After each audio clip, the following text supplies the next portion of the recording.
안녕하세요. 3월 11일 금요일 오늘의 본문 말씀은 시편 52편 1절에서 9절의 말씀입니다.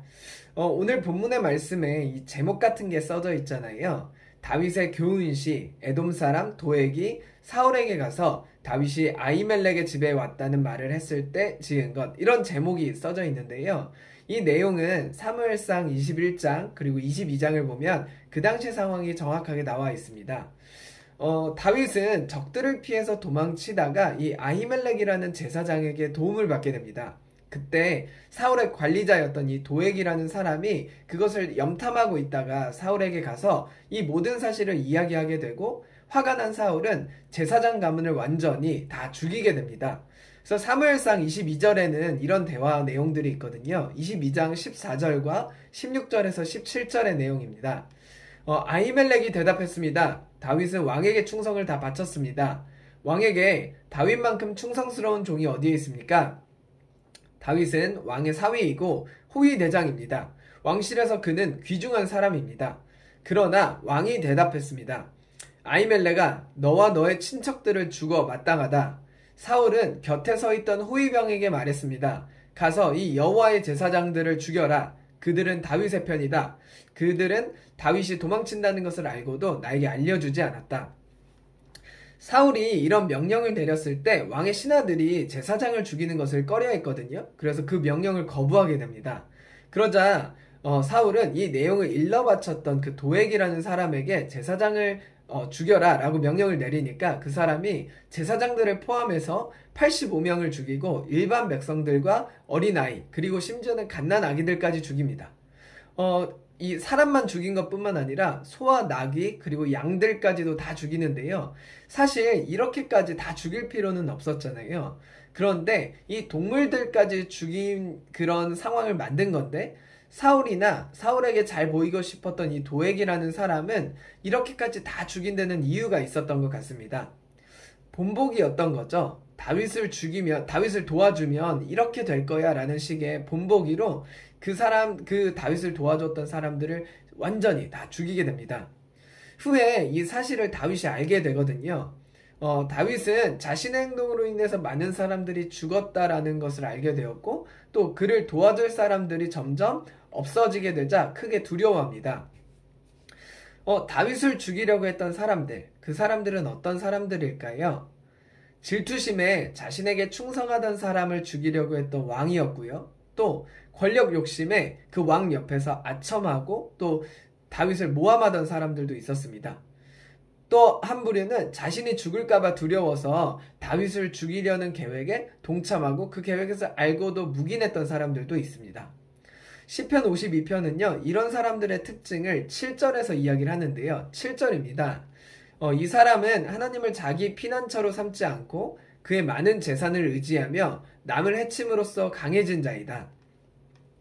저희는 여기서 다윗을 죽이려고 했던 사람들, 다시 말하면 하나님의 뜻을 따르지 않은 사람들에 대한 특징을 알 수 있는데요. 첫 번째로는 하나님의 뜻을 따르지 않는 사람들도 어떤 두려운 상황에 있었던 사람들이었습니다.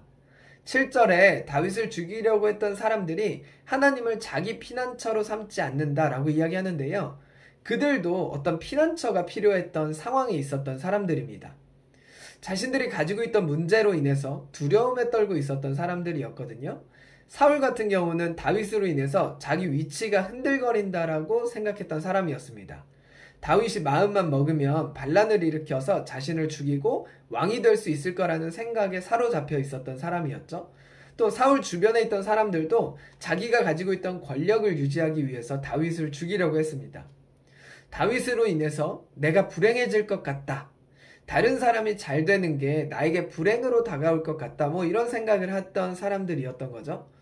하나님의 뜻을 따라 살게 되면 내가 가지고 있던 것들을 포기하고 내려놔야 할 것 같은 두려움에 있었던 사람들이었습니다. 그래서 그들은요, 피난처를 찾게 되는데 그 피난처는 하나님이 아니라 자신이 가지고 있던 권력이나 재물 혹은 재능들이었습니다. 자신들이 가지고 있던 힘을 피난처로 삼았던 사람들이었던 거죠. 그 힘으로 남을 해치고 또 더 강력한 힘을 추구했던 사람들이었습니다. 무서우니까 내가 갖고 있던 것들이 사라지면 다 잃게 되는 것 같아서 더 많은 것을 움켜쥐려고 했었습니다. 이런 모습이 비단 사울이나 도액이라는 사람에게만 있는 문제는 아닌 것 같은데요. 우리가 오늘날에도 보고 있는 것처럼 여전히 수많은 전쟁들을 보게 됩니다.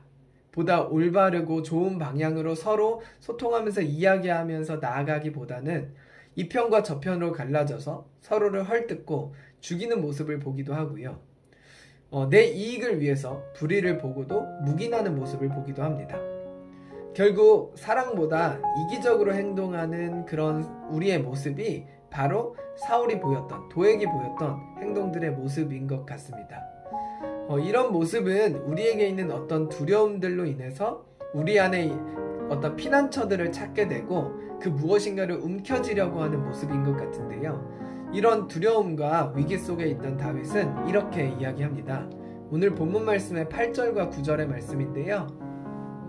그러나 나는 하나님의 집에서 싱싱하게 자라나는 감람나무 같으니 내가 하나님의 한결같은 사랑을 영원히 의지하리라. 하나님이시여, 주께서 행하신 일에 대하여 내가 항상 주께 감사하고 주의 선하심에 대하여 주의 백성 앞에서 주를 찬양하겠습니다. 우리가 의지해야 될 것은 내 안에 있는 피난처가 아니라 하나님의 한결같은 사랑인 것 같은데요. 우리가 살아가는 삶을 통해서 그런 주의 선하심과 사랑으로 인해서 서로의 마음을 녹이고 서로 안아줄 수 있는 그런 삶이 되었으면 좋겠습니다. 감사합니다.